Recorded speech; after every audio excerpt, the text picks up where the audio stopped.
I've been quite busy. I've been traveling all around Idaho, meeting with people. Some smaller groups, some larger groups, but all kinds of people all over. It's been actually a very good experience for me. I've been able to understand more about what people are concerned about and what they're thinking about, and I would say that I'm just starting to kind of break out of the echo chamber of the ultra conservatives in Idaho. So most of my 11,000 miles that we put on our RV so far has been probably your, definitely your more conservative, thinking minds, and so I'm kind of excited to actually to start to, talk to people that might have a little bit of different view, or have conversations with those that you might even want to, at some point, kind of get into even a debate, which we know we're not going to do that here tonight. But, because I'm not, I'm pretty open, as my campaign, as Wendy can tell you, I'll go into a meeting and just say, hey, I'll answer any question you want, as long as it's not something intimate between my wife and I or something like that. And because I'm not afraid of my positions on things, I believe that I can back them up with logic and information. And so that being the case, I really don't have anything to fear when it comes to that. So I say the same thing to anybody here. When we get into this discussion, feel free to ask, a question, like even anything about what I've done, why I've done it, or my position on things. I'm really open to that. But before, let me give just a little bit of background about myself personally, because I grew up on a ranch in southern Nevada, and it's a very arid place. There is, it will kind of give you an idea. It's not sand dunes, but it's even more arid than the Arizona desert. Mm-hmm. We don't get the rainfall that even the Arizona desert gets. So you don't see the variety of vegetation that even the Arizona deserts get. And it takes about 100 acres of land to produce enough feed for one cow. Mm. And my family went into that area in 1877 when no one else wanted it. In fact, there was a previous group of people that went in there. They were sent down from Salt Lake, from Brigham Young. He was colonizing and sending people all over to colonize the western corridor here. And he sent a group down there, and they were there for, I think not a full year, but they went through a summer, and they went back to Brigham Young and said the place was uninhabitable. Because it in a way was, unless, like, we know that there was some natives there that were there at first, but because we have their markings and hieroglyphics and so forth, but they weren't there when my family came into the area. So even they decided that they weren't going to live in that area, although it seems at some point of time, for a decent amount of time, there was some population there. But anyway, so my family basically began to level the grounds and divert the water out of the Virgin River. And they also began to run cattle up on what we call the Bunkerville Mountain, the hills of the Bunkerville Mountain. And the reason they were able to do that is because there's these artesian springs, and they were able to capture those springs, dig down and get water heads, and then they're small springs, but they were enough that they would run trickles of water, and they would pipe those. And during my dad's life, they piped over a 30-mile span all over that desert. And what it's brought life to the desert. So now, like, the wildlife can use it, so there's a lot more rabbits, there's some deer there, there's a lot of coyotes and chukar and quail and so forth, and pheasants that wouldn't be able to live in those areas if they didn't have the water. And also, the cattle can live there, and they can roam and graze the land and come for water, and that's how we're able to benefit from that area. And my dad, he likes to call himself a producer, and he believes that it's important to produce to society in one way or the other, and he produces what he says is a commodity to the American people, and he calls it red meat. That's what he produces. And that's it. That's what he feels he contributes to society. He provides a product, and he does it in the desert where no one else really wants to do it. And my family's been there since 1877, so now 5 generations, going on 6. And I won't go into a lot of detail unless you guys want to talk about basically the conflict that we had between the federal government and my family. Ultimately, it ended up being basically a conflict of whose rights belong to who. Because after my family had been there now they've been there for 146 years. Bureau of Land Management, for example, was established in 1946. And, it was clear property. We have deeds deeded with the state of Nevada, 11 of them, where we own these waters. And these waters are livestock watering rights, because you can't do much else with them. They're just too small of water. You couldn't even a house couldn't really probably live off of it. But it's enough to 24/7 trickle water down into these water troughs. And so, they're livestock watering, and with that livestock watering deed is also the right to graze. It actually has the amount of cattle that's grazing on them, and the area in which they're grazing. And these were our deeds, and my family established these deeds clear back as soon as Nevada was able to, or made a way for them to deed them, which was in 1890. And so they've been in our family, they're well established, and we're talking about real property here. We're not talking about we're not talking about something that's not tangible. In fact, it's so real that my dad could take these and has borrowed money against them, use them as collateral. He could sell them, trade them, pass them on through his inheritance in a will. They're real property. And so then when the federal government comes along and says, well, wait a minute, this belongs to this land, and the natural resources and all that belong to us, well, there was a conflict there, right? I mean, a real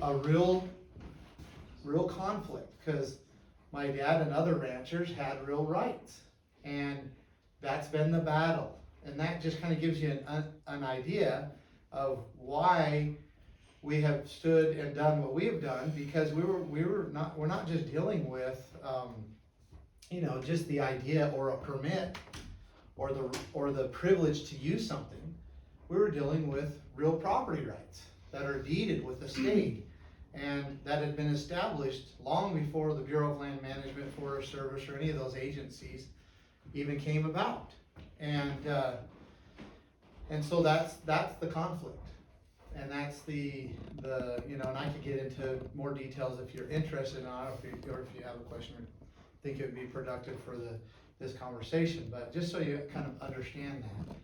And then the situation that happened with the Hammonds in Oregon in 2016, a couple of years after the whole Bundy Ranch incident, was the same exact thing, where the Hammonds had private property rights that the federal government was basically using their force to take, and they had done it with many others in that area, and the Hammonds were kind of the last holdout, and so they began to use and weaponize the judicial system in order to basically get the Hammonds to give up and just give up and allow the federal government to do what they wanted to do in that area.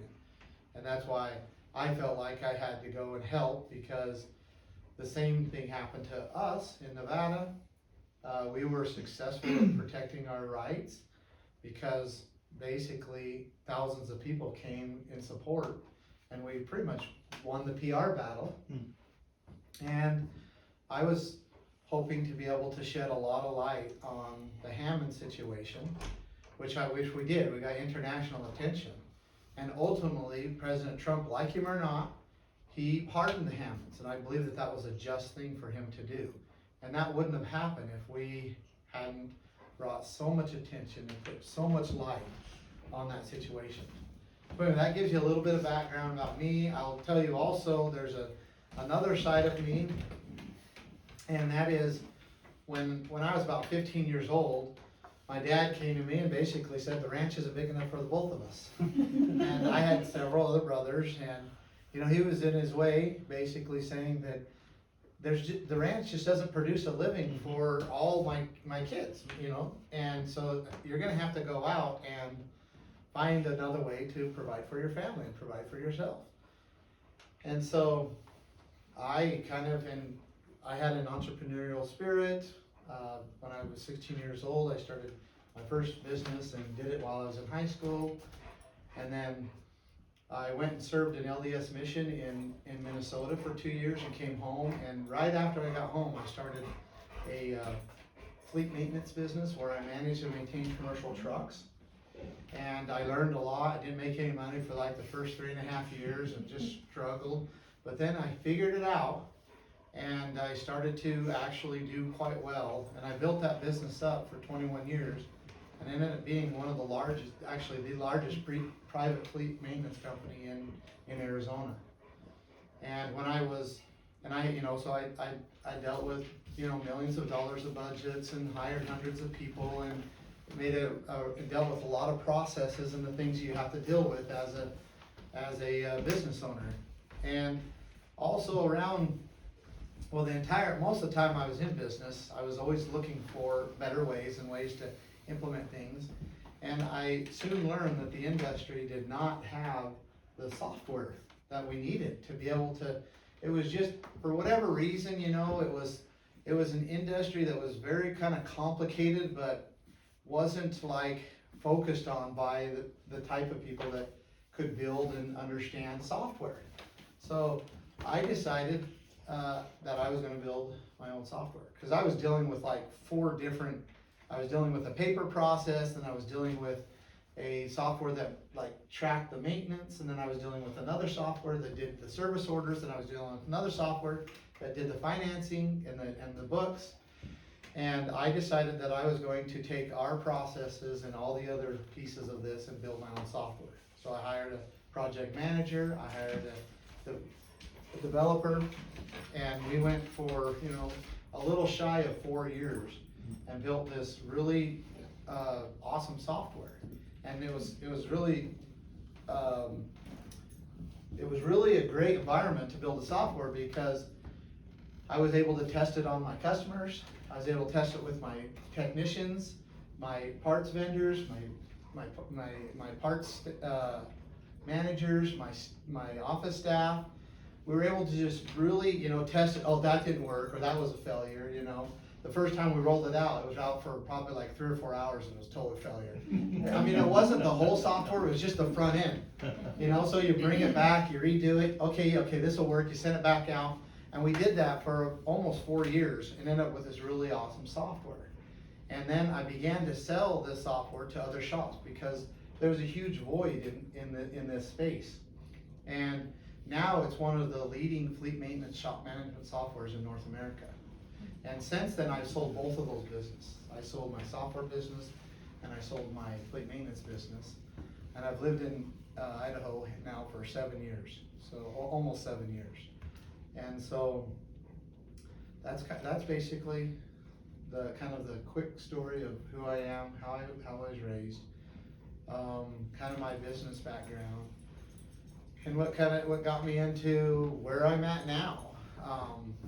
And so I'm really open to just have a conversation and just talk to you about whatever you want to talk to, your positions, my positions on certain things, and have a good conversation. So the floor is open. Would you like to share?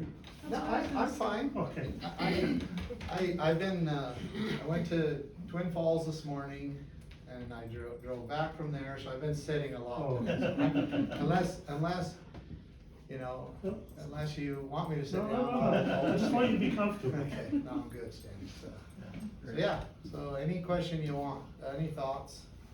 Yeah, we get into it. So why run for governor? So, good question, thank you. So there's a couple of things. As you may or may not know, over the incident that happened at the Bundy Ranch, they ended up, and Maui, they ended up arresting the FBI and basically they ended up arresting us. And I spent 2 years in federal prison, along with my dad and brothers. Went through 2 major federal trials. The federal government spent, or at least had a budget, I imagine, because they don't really have a budget, they always spend their budget, right? They had a budget of $100 million to prosecute my family. And they failed both times. In Oregon, we were acquitted on all charges by a Portland jury. And then we went down to Nevada and had to fight there. And we fought for another almost year and a half, and we beat them there to the point where they had to dismiss the charges with prejudice. And so, but during that time, we were incarcerated. Never once was able to, have any physical contact with our wife or children. And about half of that time I spent in solitary confinement. And so it was a very difficult time. And in order to get through that, I spent months and months and months, which is illegal, to spend that much time in solitary confinement month after month after month. But they would do that, and they did it just enough that they would take me out for a couple days and then put me right back in, and then they could say I wasn't in for periods of time, or they just completely ignore the whole question, or ignore the whole law itself. But anyhow, so on my birthday in 2017, September 1st, 2017, I'm sitting in solitary confinement. At this point, I think I'd been in there well over 100 days straight. And I began to feel that I should run for governor of Idaho, which was really interesting because we're fighting, and the minimum sentences for our charges was 106 years. And they had put all they could to try to destroy my family. So the fact that I was thinking that I was going to get out and run for governor in 2017 was kind of something that I don't believe came from just my own intuition. I believe that I was inspired to feel those things, and I wrote them down in my journal. And I say my journal, but I don't know which way you'd say it, because I had to put legal notes on the top of them or they'd throw them away. Every time they transfer or you would leave to court, they'd come in and sweep your room, and if I didn't have legal notes on them, they'd throw everything away. And I had to learn that at the beginning, because I guess if it has legal notes, they're not supposed to mess with it. So that's how I was able to keep my journal, and I have a full stack of basically notepads that say legal notes on them, and they're my journal. And so on September 1st, I wrote these ideas and thoughts down that I had.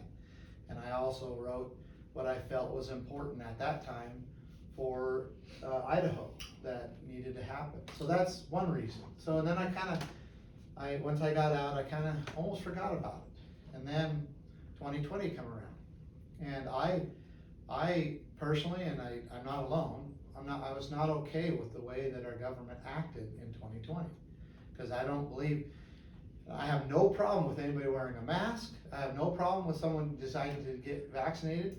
But what I do have a problem with, somebody else trying to force others to do that. I have a problem with that, especially when it comes to the force of law, because I believe that the law is supposed to protect the person's right to decide, not to force it upon another person. And so when I saw, basically society being locked down, where there was an order actually from the governor that ordered people to stay in their homes, I began to see a pattern that I had seen before. And I saw that mostly in prison. And also I began to see a pattern of where these rights, like what happened to my family, where they were rights, and they were trying to say that they weren't a right, that they were a privilege. And I believe that it is our right to decide whether we leave our homes, how we travel, how we worship. I believe those are rights, and that the government does not have any authority or jurisdiction to make those decisions for us. So it propelled me to start thinking different, rather than being just a leave me alonist. I kind of felt like, you know, I kind of felt like I had the name, I had a name, good or bad, and I had support, and I had just sold my businesses, so I felt like I had some financial ability to do this. And then I remembered 2017, and I felt like now's the time to do it. So that's ultimately the answer. So long answer, sorry. I do get long-winded. Yeah. What else? Well, I'm curious about that, you know, this whole mask, vaccine Mhm. business and rights, and, you know, the part that misses for me is, what's my responsibility to my neighbor? And as somebody put it to me, or said the other day, Rabbi Dan, it was, he said, you know, that Patrick Henry, give me liberty or give me death, it's become give me liberty and give you death. And so you don't want the government to tell you to get vaccinated or wear a mask, fine, but what's the solution then? How do we end a pandemic? So I see it as I see it as a separate thing, and because I should choose to, you know, I should choose to be good to my neighbor. I shouldn't be forced. And that's the difference. And if we go down the path of, you know, authorizing government or condoning government to force somebody to be good to their neighbor, now we've just created a terrible monster. And so, to me, in my mind, it's completely separate. You know, it's completely separate. And yeah, I might not, you know, subscribe to all of the ideas and thoughts and even the fears of other people, so I'm gonna act different. But I love my neighbors. I'm good to my neighbors. They're good to me. We have a great relationship. And I believe that that's the way it should be. And I believe one of the most wicked things, and I do believe that there is wickedness in this world. I believe that one of the most wicked things is when somebody tries to force another person to be good. What about, I mean, we're talking life and death. You know what I mean? It's not just being friendly to your neighbor and, you know, being considerate in social settings. We're talking about a virulent disease that can kill people and has killed people, many, many people. So that's where, I mean, how do you see, as a prospective governor, situations where it's a matter of life and death, and you have the power to regulate something that would cause fewer people to die? Wouldn't you feel a responsibility to do that? So, never was the governor given authorization to force people to stay in their homes. He never has been given that authorization. Never, in fact, just opposite, has he been given authorization to shut down churches, to shut down businesses. We never gave him that so we can argue about whether it's a good thing or a bad thing, but what about where does that authority, isn't it extremely important that we do not allow government to act outside the authority in which we, the people, have given them?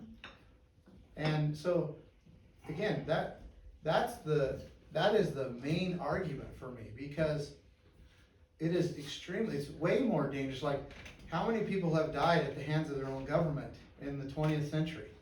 Anybody know that figure? It's anywhere 180 million to 225 million, give or take.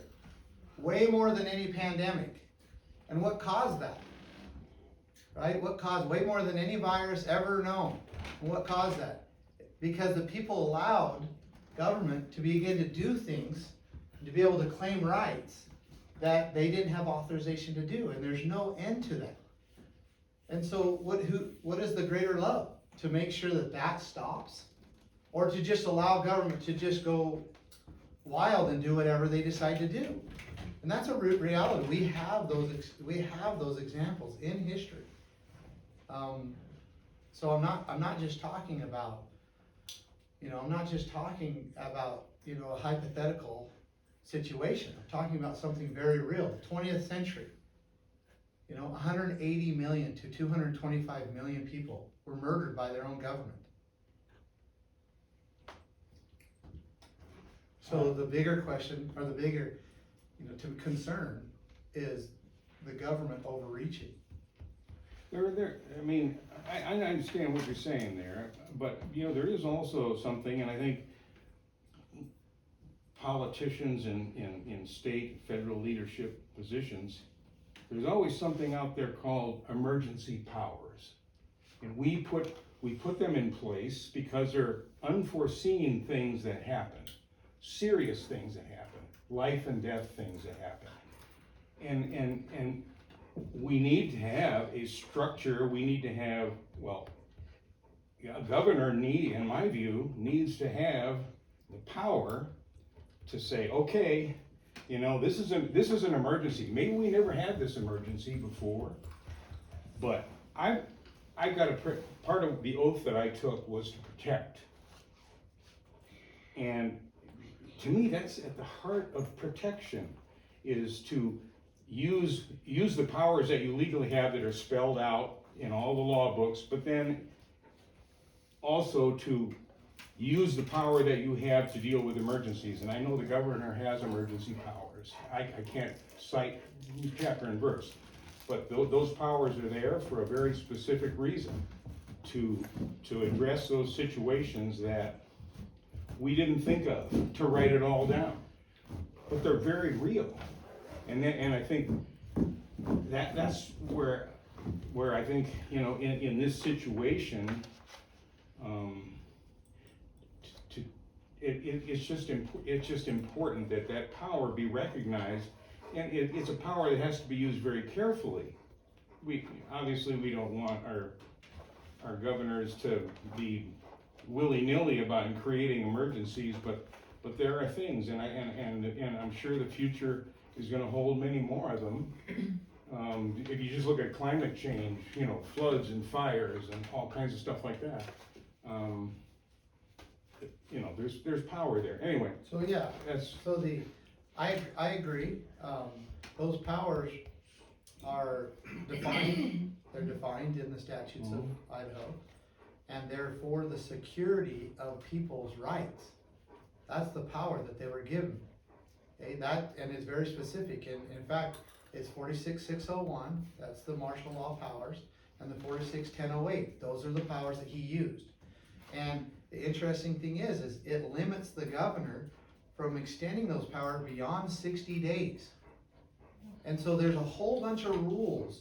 Yeah, he has the power to do that so that he can use the emergency powers to protect the people if need be.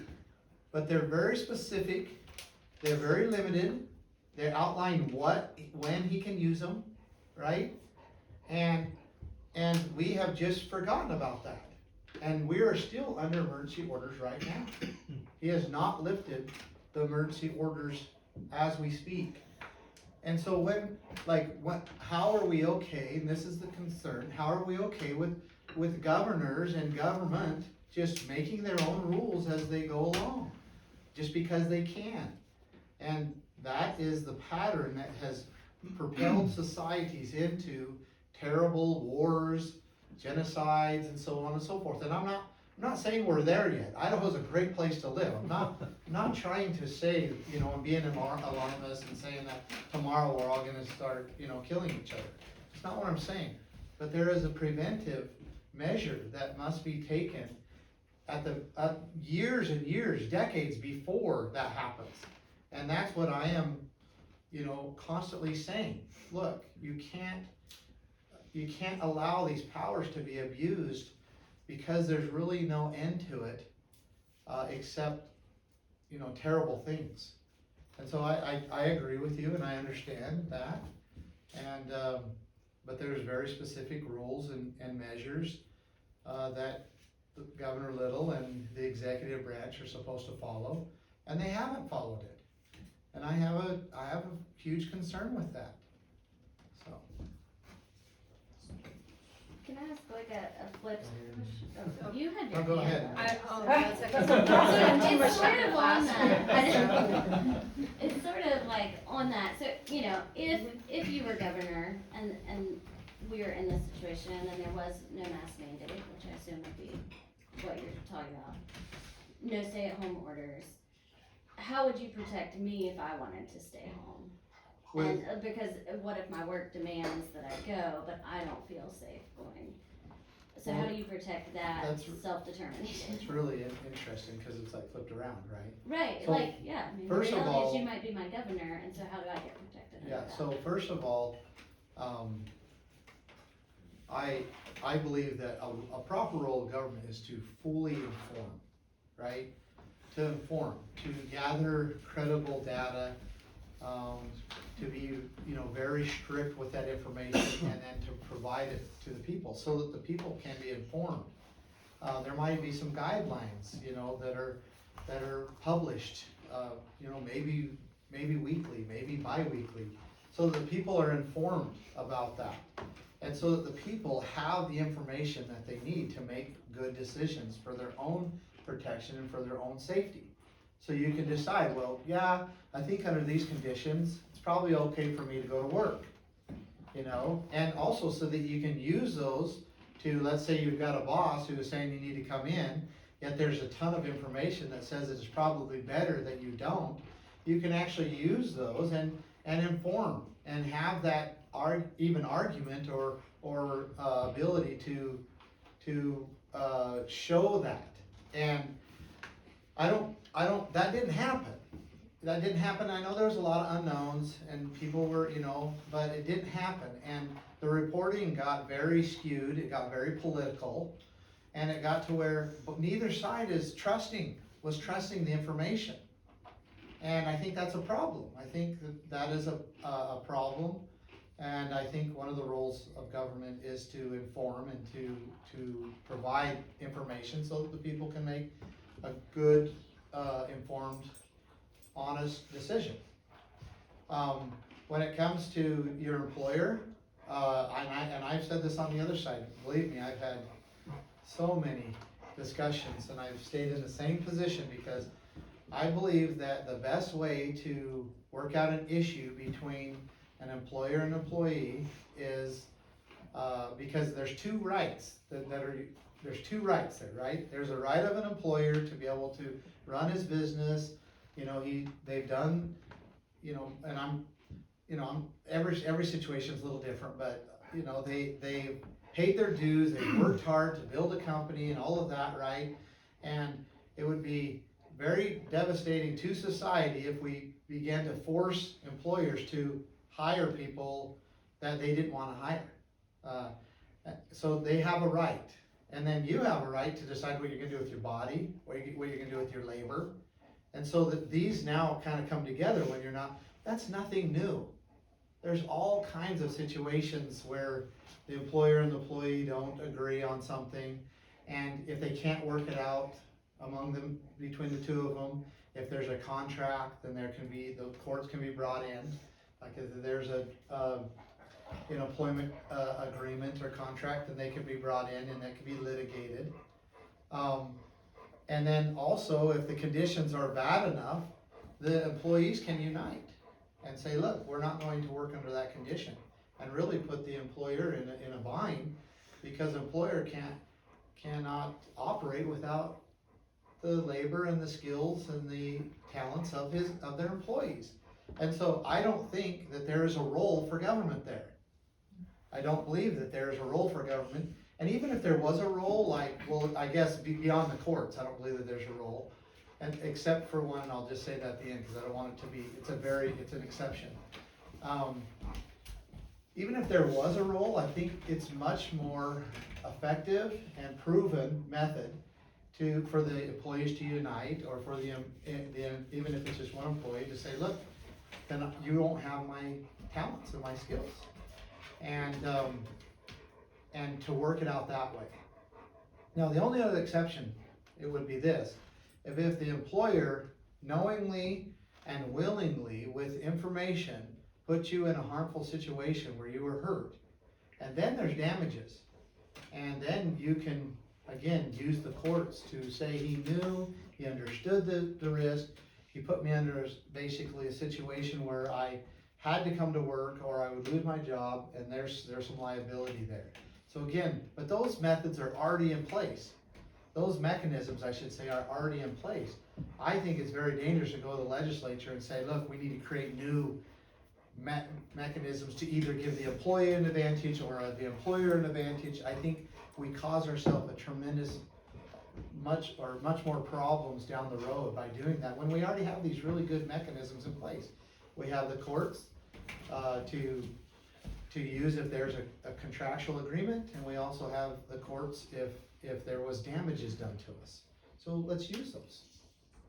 Right here. Well, just building off of that, I'm like curious how you would then problem solve around decreasing COVID rates. Full disclosure, I live with a healthcare worker who experiences pretty regularly the stressors of what's going on. And I want to be in a community where we don't have to use crisis standards of care, and I don't want to watch one of my closest people experience trauma from going into work. And so how do we address that then?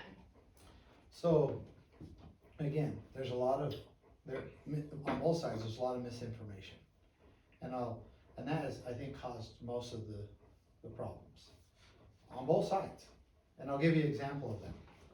So I'm gonna dig in on Governor a little, okay? Why not? He's not here, so that's all right. That's right, you're doing fine. Okay, we're okay. You're doing fine. So Governor Little gets up and he announces, and he says everything, that there's this 98% or something of the people getting COVID in Idaho or in the hospitals or something to that effect are unvaccinated. Okay, and so, man, you go, wow, could it be that high? And you're like, you know, and we know that Governor Little, and I won't, maybe I'll just explain this a little bit, that he's motivated for other things than just helping COVID. Because on March 13th, when he put the state in emergency, we had one COVID case. One COVID case, and it was kind of iffy, okay? And the reason why he did it was the same day that President Trump announced that there was gonna be a $50 billion relief package for states who are in a state of emergency. Well, so that very same day, he basically puts the state of Idaho in emergency. And we had one confirmed case. And that, I'm talking about on the governor's own website. So these are not my numbers, these are not me saying this. One confirmed case. I don't think that that's justification to put the state in Idaho in emergency status. So then on March 25th, he put us in extreme state of emergency. Well, guess what? That was the same day that Nancy Pelosi and President Trump, and they made a deal that they were going to release $2 trillion in COVID relief funds. March 25th. And he puts the state, but the condition is the state has to be in extreme state of emergency. So he puts the state in extreme state of emergency. We had 136 unconfirmed cases, because they couldn't quite identify and different, but there was 136, they thought there was 136 people in Idaho that had that. Again, not within the parameters of any pandemic, no justification to put the state of Idaho in extreme state of emergency, but yet very highly motivated so he can get the billions of dollars coming from the federal government. Now at this time, Governor Little has received $18 billion. And did it go to the legislature, and the legislature oversight distributed that money in like they're supposed to? No, it went directly to the office of the governor, and the governor created his own committee, and they decide how they're gonna spend it. Completely contrary, again, to the statutes and the laws of Idaho. Okay, so now putting that aside, I'm gonna kind of come back to your question, because it was a couple months ago, he said that, 98% of people in the hospitals, I think it was, are unvaccinated. Lay down, Well, I'm kind of a research guy. lay down. I have learned to not take things, and remember, he's a Republican, he's supposed to be conservative. And, so it's not like, he's somebody that off the bat I would just distrust, cause it just kind of that idea. But I didn't trust after all the things he's been doing, I didn't trust those numbers, they didn't sound right to me. And so I began to do research, and I find out that, cause I'm seeing people saying that, no, most of the people, and I can't remember the numbers, but most of the people going to the hospitals have already got the COVID shot.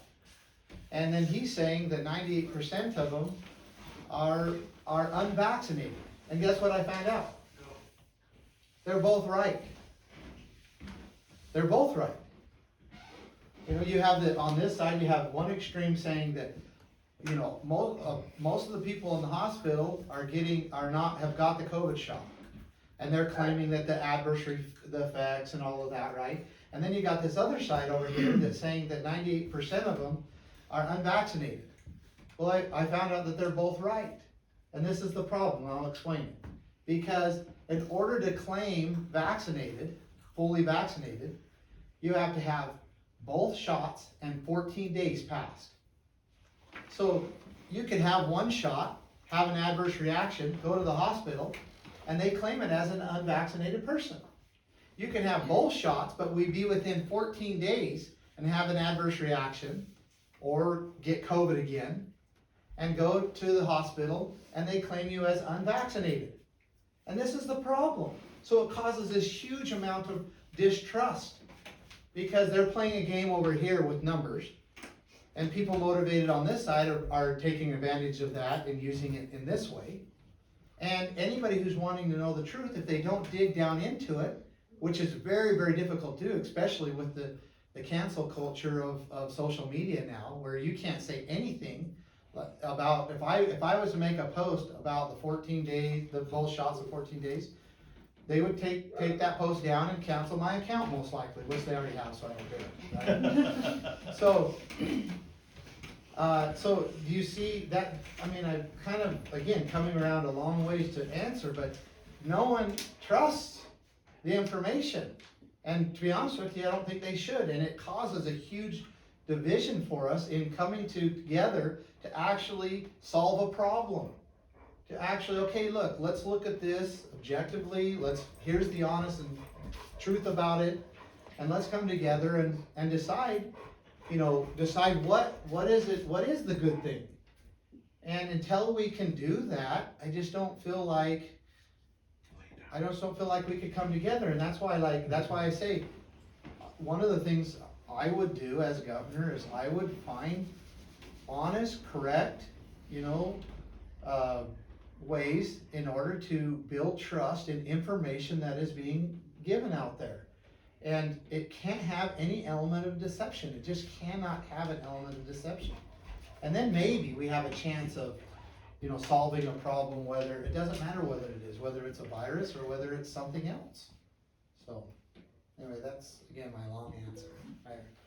I just need to come back to her question. I understand what you're saying about the story and the narrative, because, you can sit on both sides of the issue, and you can believe one side and someone else is going to be saying the other side. But whether or not you believe one narrative or the other doesn't solve the problem that we have hospitals whose ICUs are at capacity.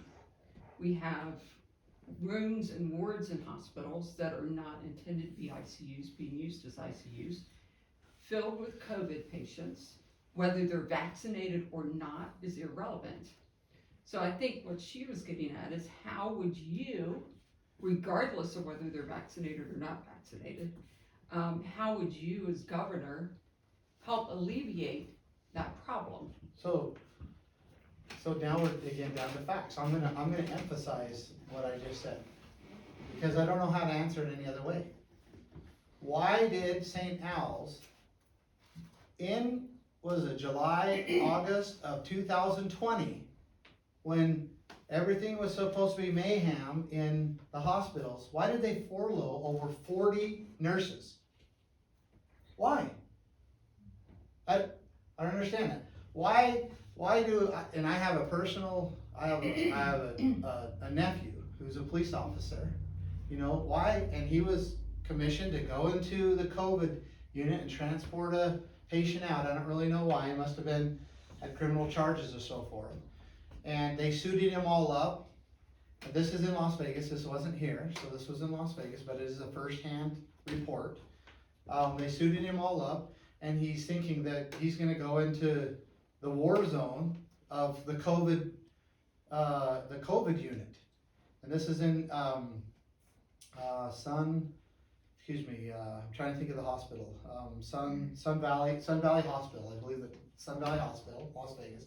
And he goes in there, and he said there was 5 COVID patients in the whole place. And he goes, almost the whole hospital was empty. Goes in, and he took one of them out of all of Las Vegas.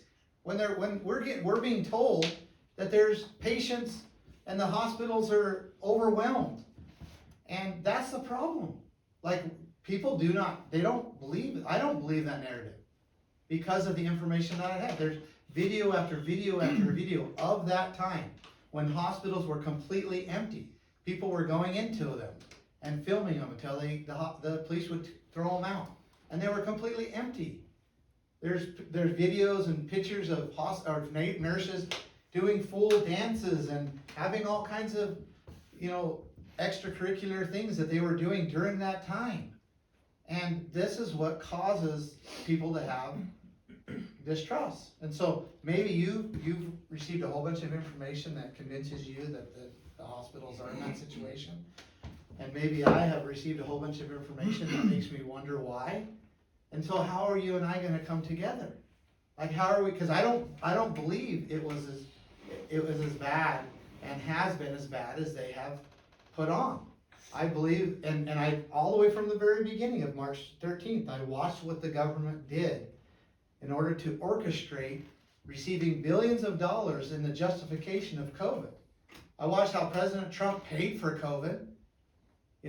I watched all of these things, and I'm trying to connect the justification with it. I'm just expressing to you what I've done, just being honest and open with you.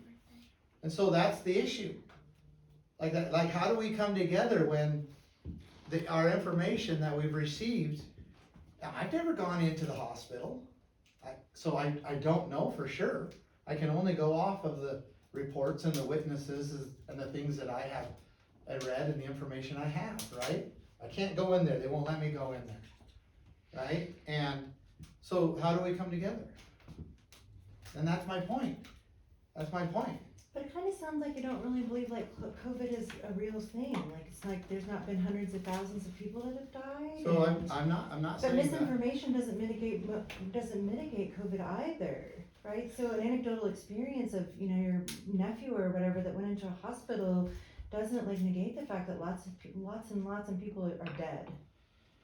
Yeah. So you look at I looked at because I understand what you're saying and Well, it sounds like you don't really believe that that's true, and that's the part where I guess I'm kind of struggling with. Believe what's true? That COVID is really affecting people. Well, I think there's definitely a sickness out there. They've identified it as a COVID. That's what they've named it. But this is the reason why. Okay, so because I'm a very factual person. I'm not an emotional person when it comes to my decisions. So what did I do? Because I'm like, okay, what numbers would actually be accurate and would tell me the truth? Right? Well, okay, so let's look at the death rates. Like the death reports, let's compare them to 2019 to 2020 in Idaho. And there, from 2019 to 2020, there's about 2,000 more deaths in 2020 than in 2019. So that's a pretty significant increase because before it was like 250 to 300 people have increased because of population, but we did grow quite a bit here and during that period of time too, but not in comparison to the numbers. So there is definitely an increase in death rate, okay? And so I'm like, okay, that's a good indicator that there is something, very real that's causing death, right? So then I look at the mortuary also revenues. So I thought, well, hey, if there's death, then there's gonna be, and actually, there wasn't very much difference between 2019 and 2020. And then, what was the last number that, and the reason I went to these numbers is because I'm looking for unbiased information, right? Cause I was like, it's pretty hard for someone to skew the death certificates, right? I mean, that would be really a stretch one way or the other, so I think I could rely on those. In an effort to understand. I'm not trying to, I don't have a political agenda when it comes to COVID, right? And so, yeah, I do believe that there is death out there, that it is increased, that it's significant enough that we should be worrying about it and concerned about it. But I also, understand that it's not to the level in which that they have put on. And I'm on both sides. So that's, I don't know if that answers your question or your concern or what. I'm looking for good, honest, credible information so that I can make a decision. I understand, but globally, like, people are dying from COVID and they don't have the system that we have here in terms of the government of Republicans and Democrats. So do you think the whole, world is, just making the numbers up? Overstretching? I don't know. I did do a study on India, and India, just as I don't know if you know, I don't know who knows what, but India at the very beginning did the most restrictive lockdown in the world, okay? There was some other countries that were close, but they did the most, and there's 1.2 billion people live in India. They did the most restrictive lockdown. And then they had one of the most comprehensive vaccine rollouts as well, okay? And it almost was like COVID crossed over them, right? Because they were all locked in their homes, right? They all stayed home. I mean, you see people coming out and the police are beating them with, because I guess that's something they do there, with people are beating them with these rods for coming out. So that's how they enforce their lockdown, which I don't agree with, right? I don't think that somebody else has the power to tell you have to stay in your home. But they did implement that, okay? And so it was almost like this COVID deaths that went around the world passed over them. Their numbers were really low. It was almost non-existent, in comparison to their population. And then they had this huge rollout with the vaccines. And shortly after they rolled out the vaccine and they began to all go out in the streets and, get back to normal, COVID hit them. And it hit them worse than any other country in the world. And more deaths. More fatalities in a short period of time than any other place. Well, duh. That's how it will, of course, if you don't allow your population to become immune to it when it's weak, and it goes around the world and begins to become a mutation, becomes worse and worse, and it comes back the second time when it's more strong and more powerful, and you were all locked away in your homes, well, what do you think's gonna happen? It's the same thing, we have history of this. It's the same thing that happened to the Native Americans when the Black Plague came across the ocean.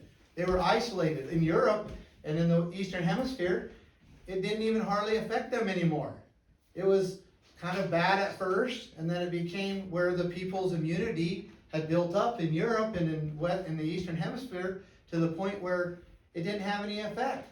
But once it jumps across where people were isolated, it killed 9 out of every 10 person. Well, that's exactly what happened to India. So again, even with the information, you and I might disagree on the way it should be implemented. I believe people should have been out, healthy people. I believe they should have been out socializing, should have been out doing exactly what they were doing. I believe they should have been out passing this virus around. I believe that. Why? Because that's what builds up our immunity, so when it mutates and comes back the second time, we're stronger and better. And that's why I didn't agree with what the government was doing. Not only they didn't have the authorization, that's why I haven't agreed with a lot of this, because to me, it doesn't make sense, and I believe I have a pretty good argument of why. And so, again, if we could have good information, honest information that isn't politically driven, I think that we could come together, at least most of us, and tackle problems that are pretty significant, even to the point of large populations dying, which is sad in any measure. So that's just how I look at it. Mr. Bundy, I think we can agree that the job of governor of the state of Idaho is a big job. Absolutely. I wonder, hearing you talk, and I give you kudos for doing a lot of your own personal research, and you're a fact finder. You like to dig into issues, and what I wonder about is, how would you have time to run the state of Idaho when you don't believe anybody else? You gotta do all the research yourself to be sure that you're getting it right. I mean, where do the medical professionals come in? Where do these people who have spent their whole life studying diseases, epidemics, and that's just one corner. That's just one corner, which is a big one now, obviously, with epidemiology and COVID and all that. But I mean, when will you have time to deal with all the other aspects of the government here in Idaho, and to the satisfaction of, and the aid and protection of Idaho citizens, when you're having to get down in the weeds on every single thing before you come up with something you'll believe? Well, so you're kind of assuming that all the information that I have received and rely on. I'm just going on what you've said. That's all I have. Yeah, I mean, I do my research. I think that every person should do it, no matter what level of government they're in. I mean, to just say that, hey, I'm going to, I believe that collecting information could certainly be done through and delegated. But at some point, the person who's making these decisions and driving these decisions needs to understand them, needs to be aware of the facts and aware of the realities and so that they can make a decision. I think a disconnected governor, because he's just relying on other people to make the decisions, not get the information but make the decision, could be a problem. But I will say this. This is another interesting fact, and I actually haven't verified this. I need to, but there's a report out there that is a credible report that's showing that one of the largest groups of individuals that are not getting the vaccine are those who hold PhDs. And I thought that's pretty interesting. Again, I haven't verified that, but it is from a credible report. And so it's not just like, it's not just, and I mean, you don't have to go very far to see thousands and thousands of doctors that are warning against this vaccine. I mean, thousands. But the problem is they can't put it on Facebook. They can't put it on YouTube, right? They've been censored.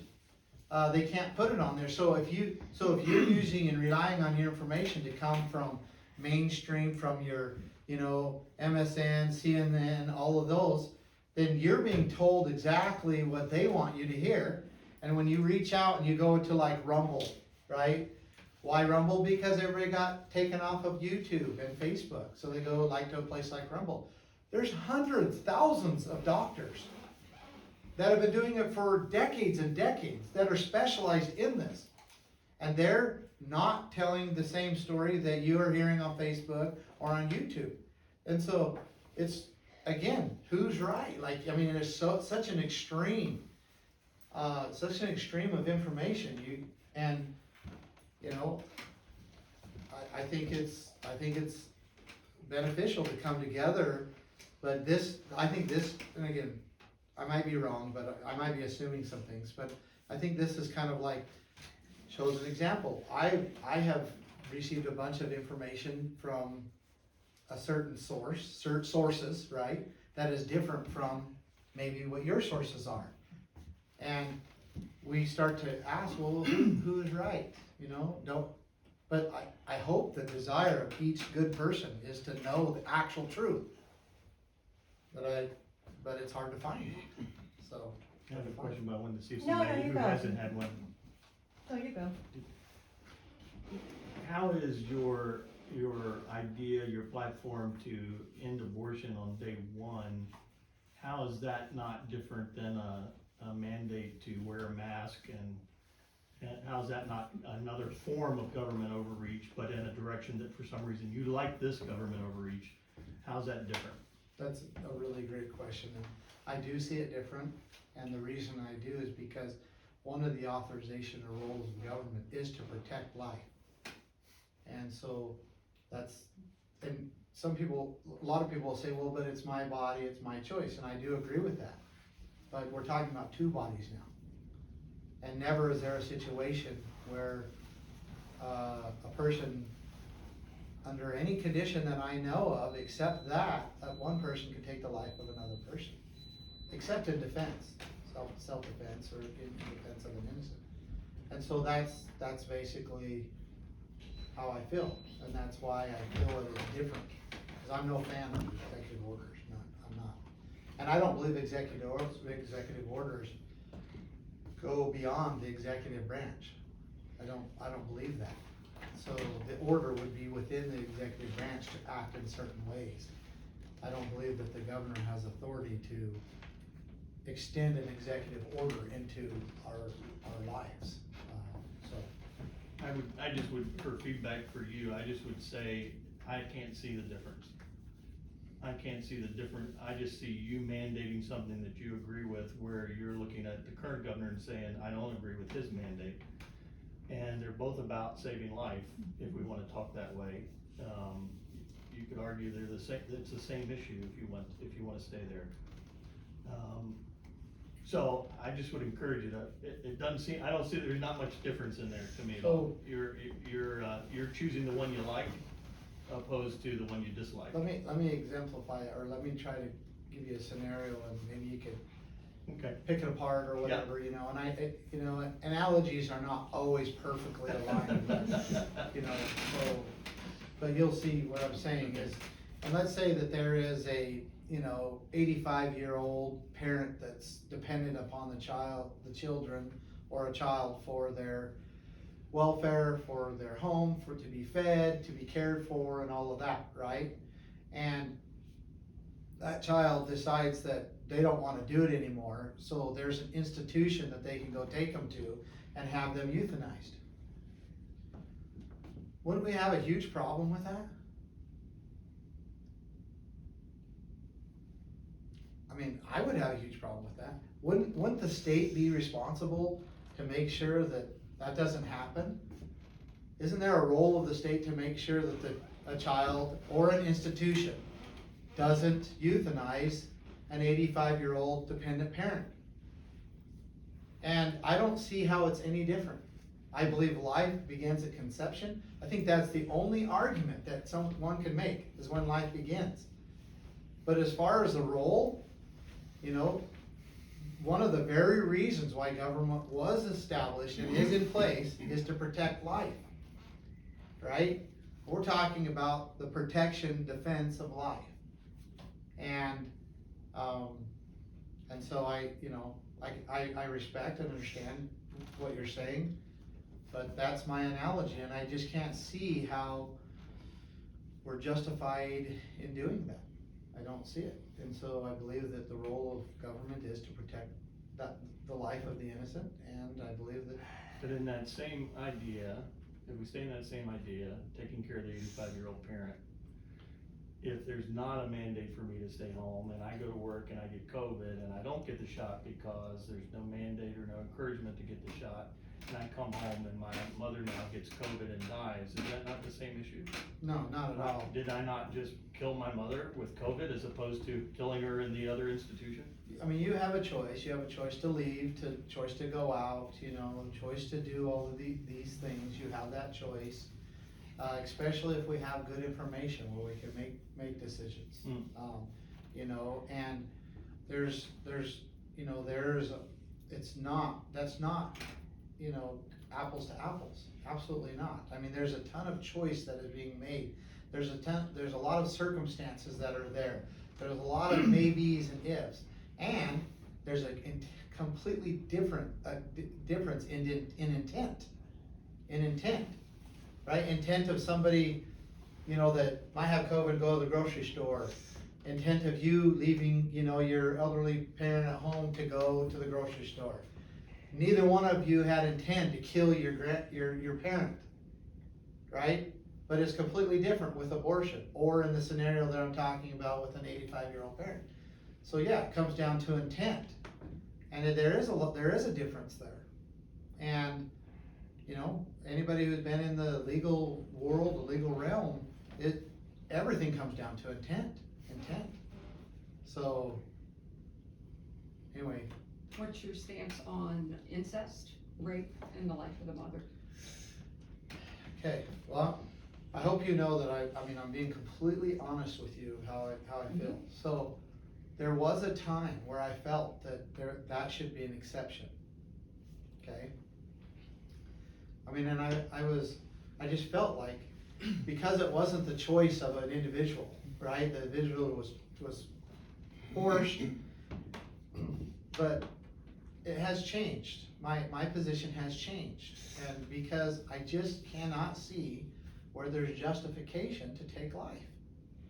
Even in the scenario, you know, in that scenario, the parent thing doesn't really quite work, but even if there was a scenario where somehow the person was justified not to take care of, or that it wasn't their choice that they're taking care of their parents, I still cannot see where there's justification.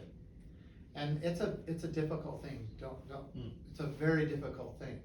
And then I hear there's a lot of, and this is what actually changed my mind, when I have watched testimony of individuals that were raped, even through, you know, through incest and so forth, that decide to keep their child and either had them adopted or decided to raise them, and the blessing and the love that they have for that child, or that a child has for parents who adopted them and then had gained relationships with their biological mother, and that relationship, it really makes me question whether there's any justification at all for taking that life. And so that's where I'm at. As difficult as it is, I have changed my position on that. So from what I understand, you have a lot of reasons to not trust government. And, Yeah, you know, from your experience, and your life, and you see a real limited role for government in people's lives. And when I look at the state of Idaho, I see that Idaho's 51st in funding for education. I see that 1 of every 5 kids is food insecure. I see that Idaho has one of the highest suicide rates in the nation. We're not doing so well. And if government isn't gonna help us advance on those things, I don't know who is, because my neighbors aren't out there doing that. And, you know, there's limited roles for churches to do that, but they're not gonna solve that problem statewide. So how do you see the government working on some of those things? Well, have you ever read The Law by Bastiat? What's it, Frederick Bastiat? No. You should read it. Okay. It's not very long. It's an essay written in the late 1800s. It has a lot of authority and so forth. It's a well-respected essay, and because he clearly defines that government is force. And it is. When you boil it all down, government is force. And so any program that you're going to put forth, any institute that's going to be established under government is going to be done under force. And what do I mean by that? Well, I have to extract by force the wealth of somebody else in order to institute in order to establish an institute of government. And so that's where it, for me, becomes a problem. And especially when I look historically at how terrible government is at it, how much waste, how much corruption. I mean, it ends up being where, you know, people get corrupted in it, and the very reason in which it, you know, let's say the money that was supposed to be designed to help a child where they're not, what was the term, hunger insecure or food insecure, to help them. Well, then you end up where half of that is being eaten up by bureaucrats. There's corruption, and in the first place, you had to extract that from other individuals. And then I see like independent institutions like Boise, it's not a food bank. Rescue Mission, right? They don't use any government funding. They rely on donations. So it means they haven't extracted or used force for any of the money they receive, and how beneficial they are to the people, and how compared to the programs the government has, compared to their programs, and the success rate is much, much greater. Like, I mean, I don't have the numbers in front of me, but you know, the success rate is much, much higher. And so, you know, I just don't see that, for many reasons, the role of government, or that being a role of government. And part of it is because of waste, corruption, and just the incompetence of actually making it work. And so I feel like the churches, you know, individuals who truly want to help, I feel like it should be done that way. And there's a complete difference between welfare and charity. And charity is done by free will, individuals willing to support and help other people. And welfare is done, again, by government, which is force. So that's why I don't feel like the role of government is for that. So using your philosophy of government and education, what would education in the state of Idaho look like under your government? How would it be funded? Would it be funded? What would schools look like? What would standards for teachers look like? I mean, real practical platform issue here. Yeah, so again, I'm gonna go into it historically a little bit, because America had kind of two phases of education. And I might be simplifying it down quite a bit, and we have the, you know, colonial, and then after, you know, the United States was established, kind of in the mid 1600s, clear all the way up to the mid 1800s. And which was, I mean, there was public schools almost from the beginning, right? We have a history of that, but by far, you know, private home, private institutions, if you will, basically people coming together, creating an institution for education and so forth, basically without government funding. And that's how clear up till you know, almost the late 1800s, how the majority of people in the United States was educated. Well, thank you very much. You Well, still have a chair. I have an authority complex and I have to stand.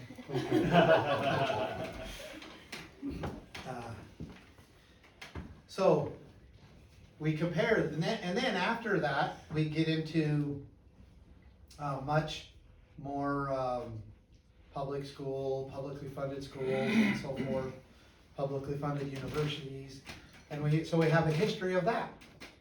And then, so let's compare the two.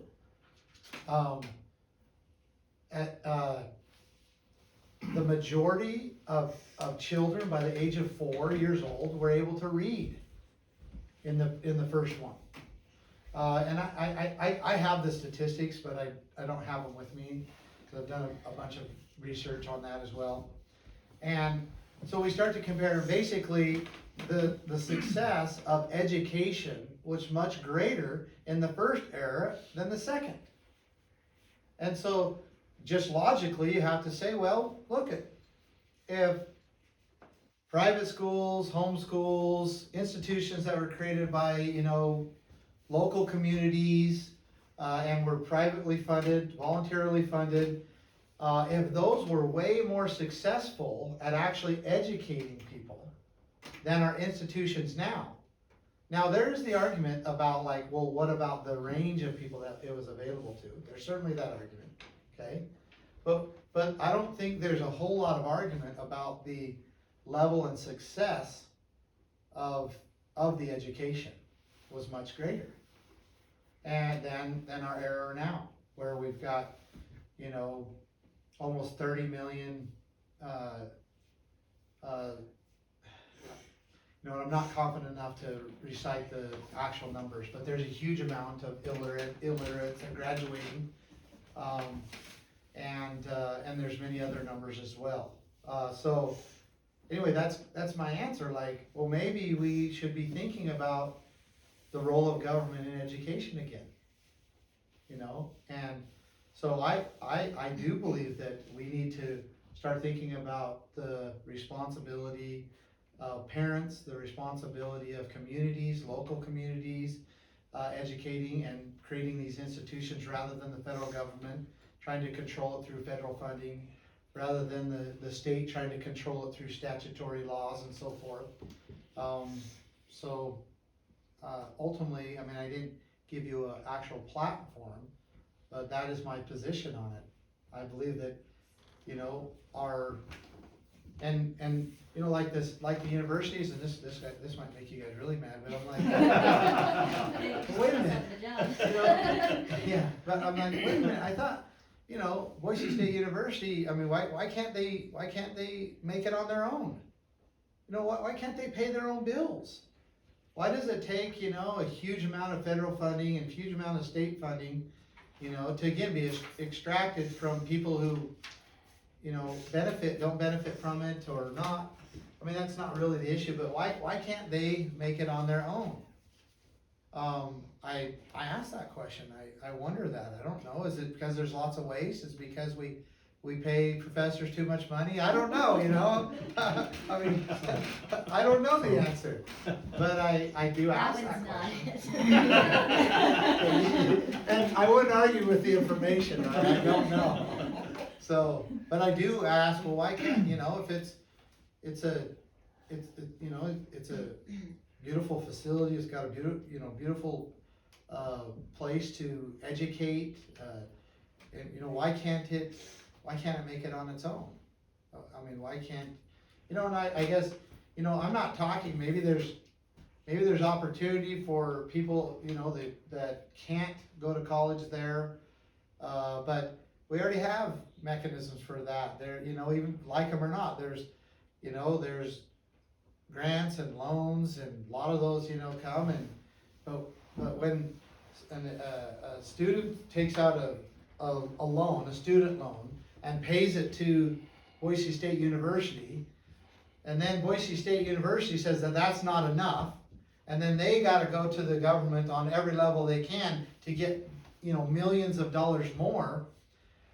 To me, it seems a little bit irresponsible. It seems like, well, wait a minute, I know, if I'm running a business, I need to be able to pay my own bills. I shouldn't go to the government to get paid. So anyway, that is my feeling,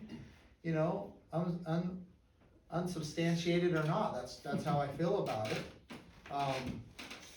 So anyway, have at it, but that I do ask that question. Yeah. Go ahead. I kind of gather that from what I understand about statewide politics right now, that you have kind of the governor and then the lieutenant governor and you all kind of vying at this point for the governorship. That's, It seems to me from what I gather, in the tea leaves, that the governor is kind of like over here to a little bit to the left or the center, and you and the lieutenant governor are kind of over here, kind of occupying the same political ground. I don't want to. You got your left Over- and right mixed up. Or, I mean, yeah, whatever. I mean, That's right. yeah, okay. Yeah, it's never good. And so my question for you, Mr. Bundy, is, how would you kind of describe for somebody who's maybe looking at, who am I got here, Mr. Bundy or Lieutenant Governor? How would you differentiate yourself from? so, I think a lot of it is, what we've been talking about, the role of government.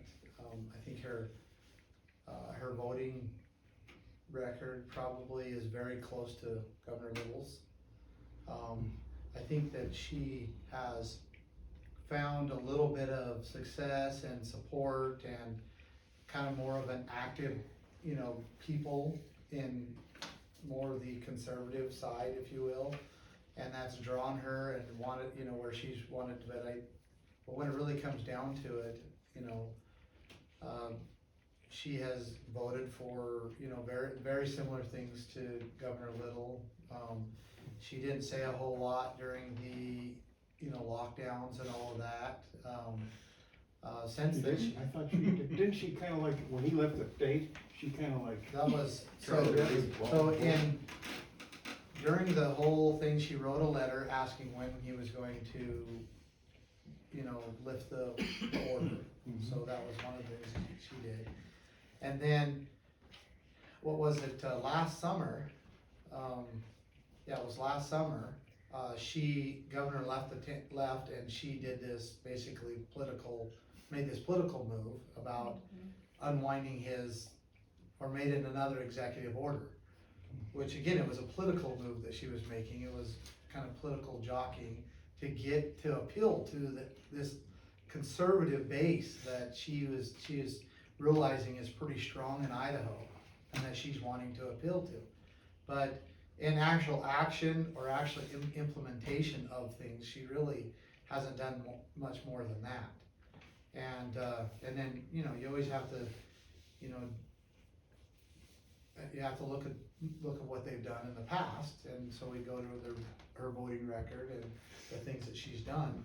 And she, kind of subscribes to basically governments, regulating businesses, governments, that type of stuff. And so there's quite a bit of difference between her and I, even though she wants to appear and actually does appear to be kind of more on the conservative side, but her voting record doesn't show that, and her lack of action during the pandemic and so forth doesn't show that as well. So which might be appealing to the more moderate individual, but I don't think that. You said by lack of action during COVID. By that you mean she didn't object enough to what the governor was trying to do? Or Yeah, if she's wanting to, be, what I guess if we would define as a conservative, right? If she's wanting to be a right, might have to say someone say the right and the left, right? If she's wanting to appeal to the more right and say she's more of the right, right? Then yeah, opposing the lockdowns. Like I talked for the reasons why I opposed it, right? Not just for my reason, but I think I laid the reasons why I oppose it, because I don't feel that that's the role of government. So opposing those things, using her position as lieutenant governor to get the legislatures, because in the statute there is a law that allows allows that provides a mechanism for the legislature to end the executive order if the governor doesn't end it within 60 days, because he has 30 to 60 days. And it actually says in the statute that the legislature shall convene on the 90th day. That's what it says. And so she wasn't vocal with all of this stuff. She didn't do anything. She just was very passive. I think she was looking to see, you know, who's gonna be the winner, what's the best place to be politically and all of that. And, that's the difference, I guess, you Okay, know, I get her it, and I. yeah, thanks. So, maybe you have governor, then maybe you have her in the middle, and then you have me over here, maybe, I don't know, yeah, Mhm. something like that. I'm just, you clearly talked about it, a limited role of government. From your perspective, what are the key things government should do, and why? Well, there's a very great document that actually talks about that, okay? And this is a, you know, federal level. You know, we have, in fact, let's look at the 10th Amendment, you know, the last Bill of Rights. It says the powers not delegated to the United States by the Congress, by the Constitution, nor prohibited by it to the states, are reserved to the states respectively or to the people. And so when it comes to the federal government, their role is different. Their role is defined in Article 1 mostly, the enumerations. And it is defined as basically to protect the people and the states from the outside world, to create a system in which if two or more states begin arguing or battling with each other or having a conflict, that they can appeal to the federal courts so that we don't start fighting as states. There's also responsibilities for the federal government to play a role of like distributing the mail, the postal services. There's roles for the government as far as naturalization into the country. You know, these are the roles that are defined. Now the state's roles are different, and so we have to go to this one here, which is the state constitution, right? And the roles are defined in there, what they're supposed to do. These are the rules that the people give to the government, or I should say, these are the authorities that the people delegated to the government, and they're quite defined. And in both documents, it says that if it's not in here, they don't have the authority. And so, without going through a whole bunch of specifics, I could generally say the things that are in here. And I, you know, and among those, like, so the Declaration of Independence is a really great document, and it says in the second paragraph, says we hold these truths to be self-evident. I have noticed, I'm 46 now, and my eyesight is, I've got really good eyesight my whole life, and I've noticed as of lately, so that we hold these truths. What's that? I say name my reading. I might. I put on my wife's the other day, I was like, whoa. Whole new world. So, we hold these truths to be self-evident, that all men are created equal, and they are endowed by their Creator with certain inalienable rights, that among these are life, liberty, and the pursuit of happiness, that to secure these rights, governments are instituted among men. So, purpose of government is to secure the rights that God, or however you want to define the Creator, that the purpose of government is to secure the rights that our Creator gave us. And among these are life, liberty, and the pursuit of happiness. And I believe that that is the role of government. And I believe that most of these other things that are needed in society were intended and designed for us, the people, to be able to solve them. And to, you know, use our ability to freely trade. Like, I believe that free trade is a willing buyer and a willing seller. And I don't know what role does the government have in that, other than to protect the right for you and I to decide to trade. And I believe that's the role of government. And I believe that government should do that, and it absolutely, Your turn. and it's absolutely necessary that government is there to make sure that someone else doesn't try to interrupt or extort or coerce free trade of a willing buyer and a willing seller. And so, I think I've rattled on here for a while. I don't know if you want me to stop or if anybody has any more questions. But I've appreciated the conversation. Thank you for your time. You know, Yeah. whether we agree or not, at least we understand each other a lot better. And, you know, you can certainly see who I am, and I've appreciated communicating with you. So, any other final thoughts, or you wanna wrap us up here? I really don't have a wrap up other than, you know, I am coming away with this, a much clearer understanding of your perspective, your philosophy on limited government and, limited government, more than anything. I think it's a troubled world when we can't agree on facts. And that disturbs me greatly. I agree. And I don't know how we're gonna get around that. Because if you have to have your facts and I have to have my facts, there has to be some standard out there where we can agree on what is right. And if there ain't no standard, then we're in deep trouble. I totally agree. I 100% agree. So I appreciate you coming. Thank you very Thank much. you. I appreciate all of you coming. Thank you. Thank you very Good much. questions. Yeah, have a great night. Thank you. Thank you very much.